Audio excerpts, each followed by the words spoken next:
Bharatiya Janata party महिला मोर्चा यवतमाळ यांच्या वतीनं दिल्ली इथं आयोजित वैश्विक AI इम्पॅक्ट समिट परिषदेदरम्यान झालेल्या कथित प्रकाराच्या निषेधार्थ यवतमाळ इथं आंदोलन करण्यात आलं।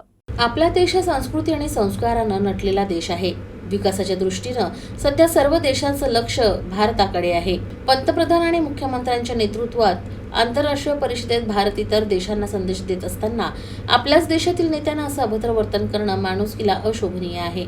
यामुळे आपल्या देशाची प्रतिमा मलिन करण्याचा प्रयत्न काँग्रेस युथ काँग्रेसच्या कार्यकर्त्यांनी केलाय।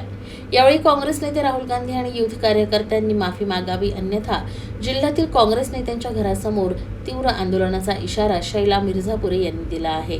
दिल्लीमध्ये AI इम्पॅक्ट समिट आंतरराष्ट्रीय परिषद सुरू असताना जगाला संदेश भारत देत होता आणि अशा वेळी जगाला भारताने संदेश देणे ही आपल्यासाठी, भारतासाठी, देशवासियांसाठी फार अभिमानाची गोष्ट आहे। परंतु अशा अभिमानास्पद देशासाठी मोठी बाब होत असताना त्या आंतरराष्ट्रीय परिषदेमध्ये राहुल गांधी यांची युथ काँग्रेस अर्धनग्न होऊन त्या आंतरराष्ट्रीय परिषदेमध्ये दाखल झाली आणि त्यांनी अतिशय गोंधळ तेथे घातला। ही देशासाठी नाचक्कीची गोष्ट आहे आणि जो देशाला मानत नसेल, जो देशाचा अपमान करत असेल आणि देशाची मान उंचाव होत असताना जो देशाला कुठेतरी काळ घासता येईल या पद्धतीने जर वर्तन करत असेल तर अशा या राहुल गांधीचा आम्ही महिला मोर्चा, भारतीय जनता पार्टी महिला मोर्चा यवतमाळ निषेध करतो।